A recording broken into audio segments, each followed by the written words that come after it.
Oke, yang berikutnya aliran psikodinamika. Jadi tadi kita sudah banyak membahas tentang humanistik ya, perbedaan antara humanistik dengan psikoanalis. Nah, ini kita akan membahas bagaimana itu psikoanalisa.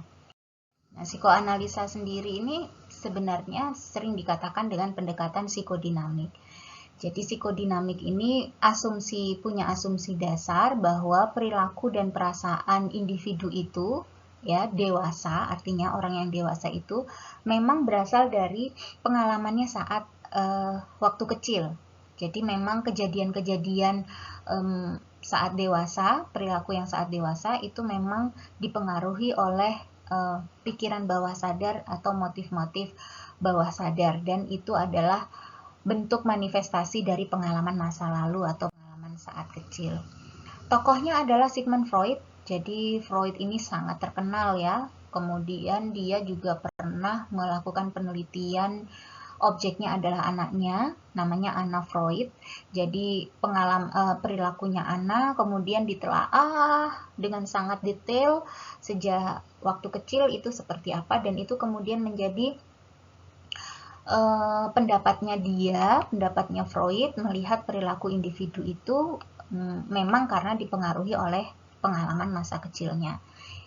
Itu dia buat dari penelitian-penelitian self-report pada putrinya, Anna, dan juga pada individu-individu lain saat itu yang dia jadikan subjek penelitian.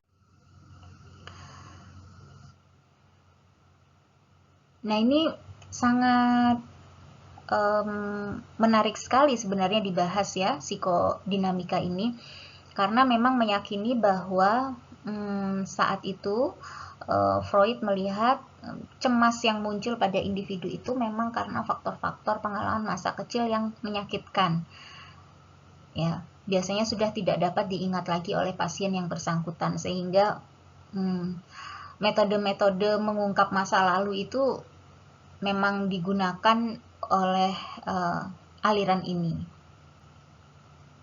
Nah, ini kita bisa melihat bagaimana psikoanalisis asumsi-asumsinya. Ini sebenarnya inti dari psikoanalisis ya. Individu itu tersusun pada 3 struktur. Struktur id ya. Struktur id ini kalau kita bisa lihat, struktur id ini adalah unconsciousness atau ketidaksadaran ya, ketidaksadaran.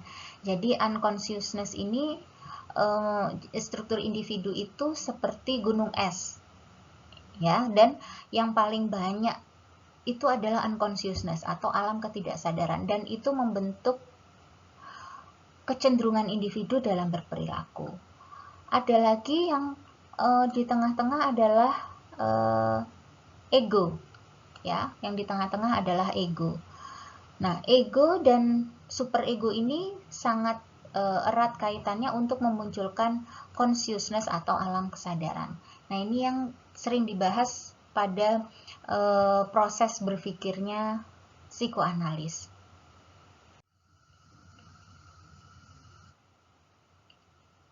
Jadi kita bisa lihat bahwa mind atau pikiran individu itu memang terdiri dari conscious, preconscious, dan unconsciousness. Jadi seperti yang tadi sudah kita tampilkan ya di gunung es, ibarat gunung es itu tadi. Dan ini sangat berpengaruh dalam pembentukan kepribadian individu, bagaimana id, ego, dan superego itu membentuk struktur kepribadian. Ini nanti sangat dalam dibahas di psikologi kepribadian ya. Teman-teman banyak mempelajarinya di mata kuliah itu.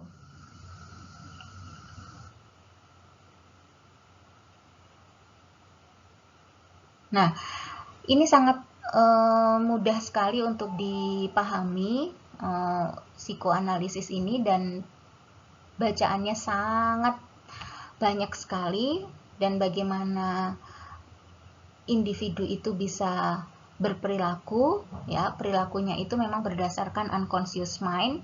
Jadi memorinya itu yang dulu itu dimunculkan dalam bentuk kesadaran sehingga dia berperilaku tertentu.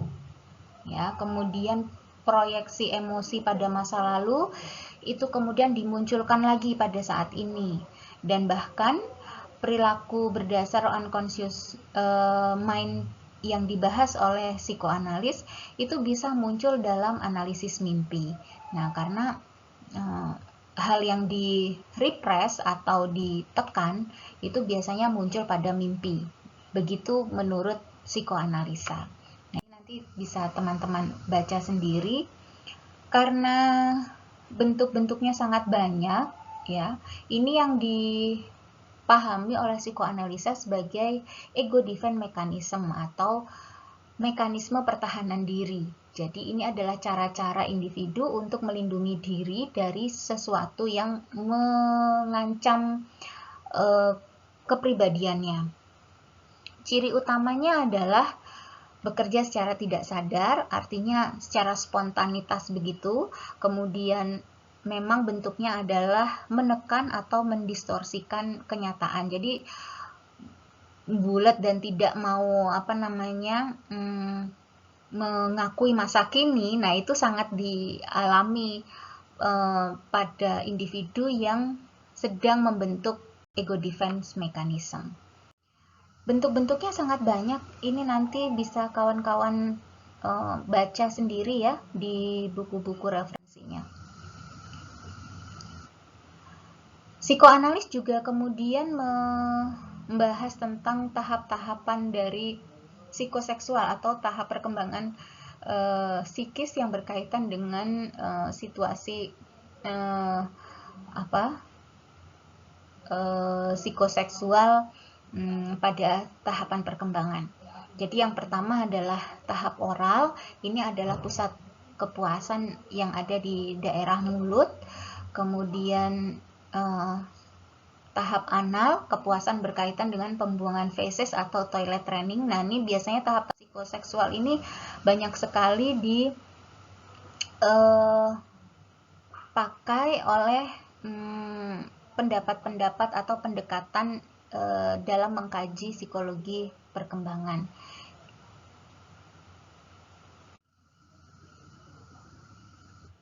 Nah, kemudian psikoanalisa sendiri sebenarnya menuai kritik ya, bahwa memang tidak dibangun berdasarkan eksperimen. Jadi validitas atau keajekan dan kepercayaan, tingkat kepercayaan pendapat tersebut memang sampai saat ini pun itu masih sangat dipertanyakan. Karena psikoseksual yang tadi, terlebih psikoseksual yang tadi itu sebenarnya adalah kehidupan pribadinya Freud sendiri, sehingga tidak bisa menggambarkan proses perkembangan sepenuhnya. Cuman hebatnya adalah itu bisa kemudian diterima oleh konsensus begitu ya, diterima oleh orang banyak dan diamini. Nah, ini kan sangat hebat sebenarnya pengaruh pendapat dari Freud ini. Hanya saja memang perlu hingga saat ini memang perlu pembuktian-pembuktian.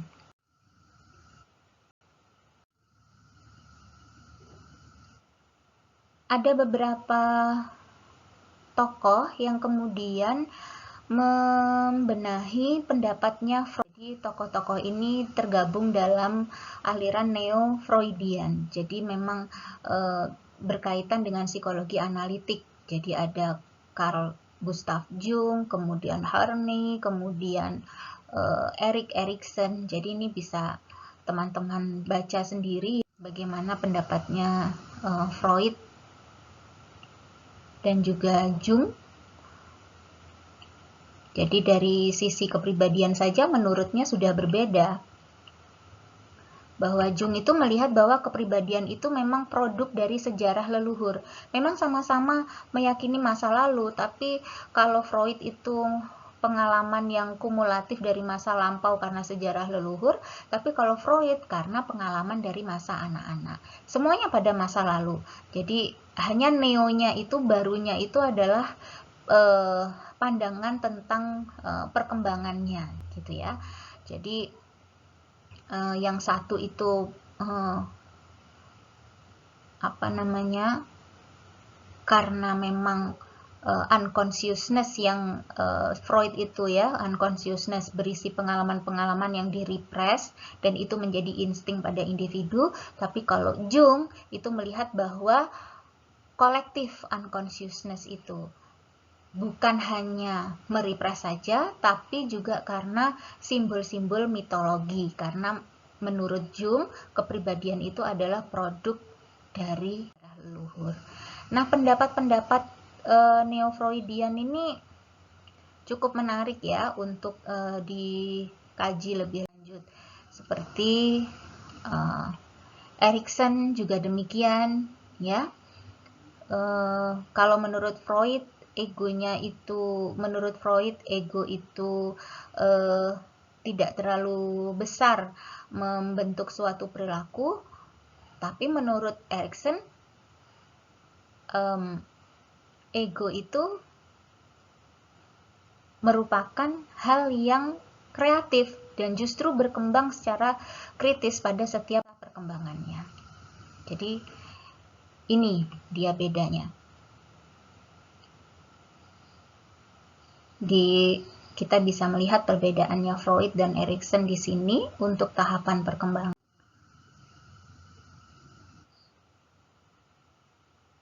Berikutnya ada Horney. Jadi Horney ini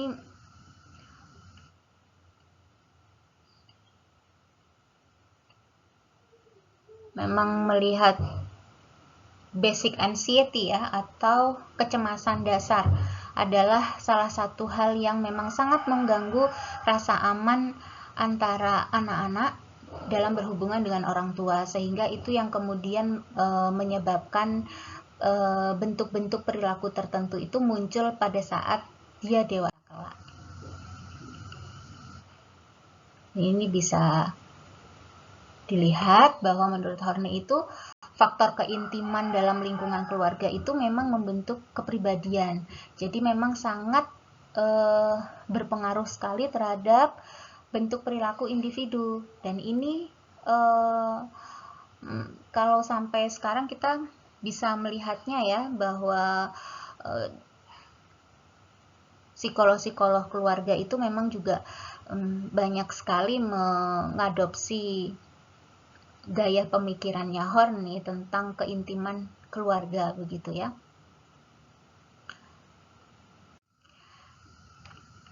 Baik, terima kasih.